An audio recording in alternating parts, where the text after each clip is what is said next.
விற்றான். பஞ்சம் எகிப்து தேசத்தில் வரவர கொடிதாயிற்று. இப்போ தேசமெங்கும் பஞ்சம் மிகவும் கொடிதாயிற்று.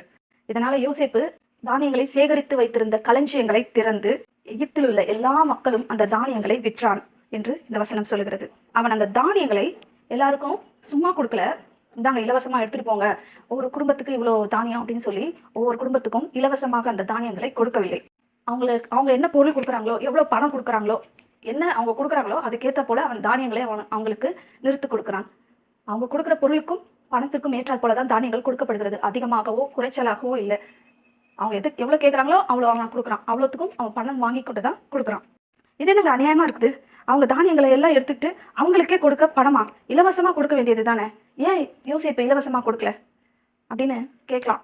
ஆனா அவங்க நிலத்துல விளைந்த தானியங்கள் தானே என்று நாம சொன்னா கூட அந்த தானியங்களை எல்லாம் மக்களிடமிருந்து வாங்கி இத்தனை ஆண்டு காலமாக களஞ்சியங்களில் சேர்த்து